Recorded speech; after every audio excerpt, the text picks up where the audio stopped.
اچھا بھائیوں، میں نا صورت آل عمران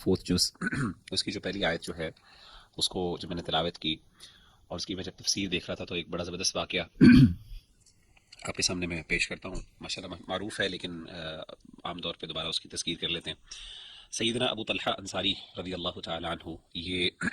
مدینہ کے ان لوگوں میں سے تھے جن کو اللہ تعالیٰ نے بہت مال دیا تھا، اور ان کا جو مدینہ کے اندر ایک باغ تھا اور وہاں پہ باقاعدہ اس کا ایک کنواں بھی تھا جس کو بئر الرحا کہا جاتا تھا، اور یہ بالکل مسجد نبوی کے بالکل سامنے تھا، اور آج بھی اس کی وہ جگہ انہوں نے لوکیٹ کی ہوئی ہے۔ اور یہاں پہ اللہ کے رسول صلی اللہ علیہ وسلم آیا کرتے تھے اس باغ میں، اور آ کے وہاں سے میٹھا اور ٹھنڈا پانی پیا کرتے تھے۔ تو سیدنا انس رضی اللہ تعالیٰ عنہ کہتے ہیں کہ سورہ آل عمران کی خاص طور پہ جو چوتھا سپارہ ہے، اس کے آغاز کی لن تنالوا البر حتی تنفقوا مما تحبون، کہ تم تب تک نیکی کو نہیں پہنچ سکتے جب تک کہ تم وہ خرچ نہ کرو جو تمہیں پسند ہے۔ تو وما تنفقوا من شیء، اور جو بھی تم خرچ کرتے ہو فإن اللہ بہ علیم، اللہ تعالیٰ اس کو خوب جاننے والے ہیں۔ تو فرماتے ہیں کہ جب یہ آیت نازل ہوئی تو سیدنا ابو طلحہ انصاری رضی اللہ تعالیٰ عنہ کو پتہ چلا کہ اللہ کے رسول صلی اللہ علیہ وسلم کو یہ باغ بہت پسند ہے اور مسجد کے بالکل سامنے ہے، اس سے بہت سے لوگ فائدہ بھی اٹھاتے ہیں اور اٹھانا چاہتے ہیں، اور آپ کو یہ سب سے زیادہ پسند تھا۔ تو آپ صلی اللہ علیہ وآلہ وسلم کے سامنے پیش ہوئے، حاضر ہوئے اس آیت کو پڑھنے کے بعد، اور آپ نے کہا کہ اللہ کے رسول صلی اللہ علیہ وسلم، یہ جو ہے نا مال، یہ میں نے اللہ کے لیے صدقہ، یہ جو میرا خاص طور پہ باغ ہے اور خاص طور پہ اس میں جو بئر روحا ہے، یہ میں نے اللہ کے نام پہ صدقہ کیا کیونکہ یہ مجھے سب سے زیادہ پسند ہے۔ اور آپ صلی اللہ علیہ وسلم نے جب یہ بات سنی تو آپ صلی اللہ علیہ وسلم نے کہا یہ بہت پروفیٹیبل مال ہے اور یہ بہت پروفیٹیبل ڈیل تم نے کی ہے، سبحان اللہ۔ تو سبحان اللہ کہنے کا مطلب یہ ہے کہ یہ ایک ہمیں بر اور صدقہ کے بارے میں ایک ہمیں فلسفہ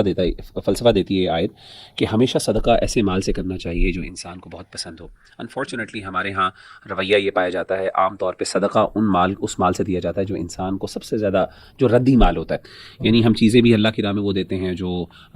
خراب ہو گئی ہوں، پرانے کپڑے ہو گئے، پرانی چیزیں ہو گئیں، یا پھر وہ چیز جو ہمارے لیے زائد ہے، زائد سے مراد ان سینس ہے جو یوزیبل نہیں ہے، ہم کہتے ہیں چلے یار اللہ کے نام پہ دے دیں۔ تو ظاہر ہے نیکی کا جو اصل معیار جو قرآن مجید نے سیٹ کیا، اور وہ تب تک ہم اس معیار کو نہیں پہنچ سکتے جب تک کہ انسان اس چیز کو اللہ کی راہ میں خرچ نہ کرے جو انسان کو پسند ہو، اور پھر وہ مزہ بھی اور لذت بھی انسان کو آتی ہے ایمانی، کہ جب انسان وہ خرچ کرے۔ تو میں سمجھتا ہوں ہم میں سے ہر بھائی کو، ظاہر ہے یہ بڑا مشکل کام ہے اپنی پسندیدہ چیز نکال کے دینا اللہ کی راہ میں، تو میں یہ سمجھتا ہوں کہ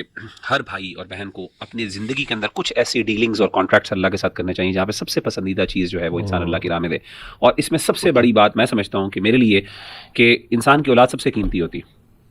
مال اور اولاد انسان کے سب سے قیمتی، مال سے تو لوگ دے بھی دیتے ہیں صدقہ، لیکن مال سے بڑھ کر انسان کی اولاد ہوتی ہے۔ تو میں سمجھتا ہوں کہ ہم میں سے ہر بندے کو چاہیے کہ ایک نہ ایک اولاد میں سے اپنا بیٹا یا بیٹی جو ہے نا وہ اللہ کی راہ میں ضرور اس کو سرو کرنے کے لیے ڈیڈیکیٹ کرے، خاص طور پہ بیٹوں کو، کیونکہ بیٹوں سے انسان کی بڑی امیدیں ہوتی ہیں، اور ہم نے پچھلی سورہ آل عمران میں سیدہ مریم علیہ السلام کی والدہ کے حوالے سے بھی سیکھا، وہ بھی سبق یہیں سے ملتا ہے۔ تو ہمیں نیت دعا کرنی چاہیے، میں بھی کرتا ہوں کہ انشاءاللہ اللہ تعالیٰ میں نے بھی اپنا بیٹا جو ہے ایٹ لیسٹ ایک بیٹے کو پورے اولاد ہی سے ڈیڈیکیٹ کر دیں تو کیا ہی بات ہے، لیکن اگر ایک تو کم از کم ضرور دیں، اور اس کی نیت ہی ہو اللہ یہ تیرے لیے، تیرے دین کے لیے انشاءاللہ میں نے اس کو۔ لیکن آیت کے اسلوب سے ایسے لگتا ہے کہ یہ کوئی فضیلت نہیں ہے یا کوئی ایکسٹرا نہیں آپ کر رہے، اللہ تعالیٰ کہہ رہے ہیں ہرگز نہیں تم پہنچ سکتے نیکی کے لیول پہ، تو یعنی یہ بیر منیمم یعنی نیکی کا ایک لیول جو ہے نا اس کو اٹین کرنے کے لیے یہ بیر منیمم ہے۔ تو لیکن ہم سمجھتے ہیں کہ ہم نے بہت قبولیت تو ہو جائے گی، اس سے پہلے صدقہ اس سے پہلے بھی قبول ہو جاتا ہے، لیکن وہی والی بات ہے کہ جو بر ہے نا، جو کانسیپٹ آف بر ہے، اس کا معیار بیسیکلی اسٹارٹ یہاں سے ہوتا ہے جہاں سے انسان کو پسند، یعنی انسان کی محبت وہاں میں شامل ہونی چاہیے۔